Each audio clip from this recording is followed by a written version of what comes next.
गई की कहियो तो की भेलोगे बौआ किया कने छै बतही एते निक त बियाह दान क देलियो एते निक बर एते निक नहीं मां सब बड़ निक लेकिन जहिया से एलियो ने तहिया से सब तोरे सबके गाइड पढ़े छथुन तो मां कहलखिन दूर बतही एहन बात किया बोले छै ई अपन मिथिला के भाग सोहाग छै गे जखन राम जी एलखिन बियाह करे ले हुनको कोई नहीं छोड़लकै नहीं सुनल छी परिछन काल में की कहलकै सब राजा दशरथ जी कैलन होशियारी राजा दशरथ जी कैलन होशियारी आ एकटा मरद पर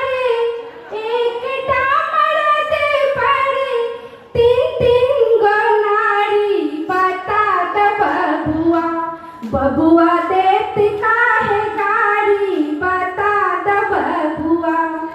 आ जखन जानकी जी के दुरागमन भेलै आ उ दुरागमन करा के कबरे घर में एलखिन तखने हुनका गाइड पढ़लकनि सब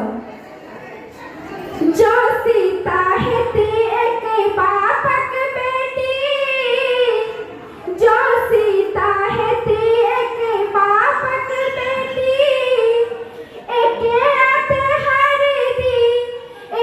हाथे हरदी फड़िए देती सुनु सुनु हे मिथिलानी फड़िए देती त आई बात के दुख नहीं करी ना बउआ गए ई सब अपना मिथिला के सोहाग भाग छै अहिना लोग के ने माय बाप के गाइड पढ़े छी कतबो देबो ने त एगो सुइयो ला गाइड पढ़े छै त दुख नहीं करी ना त राख तोरा सबके अहिना रहे छौ किया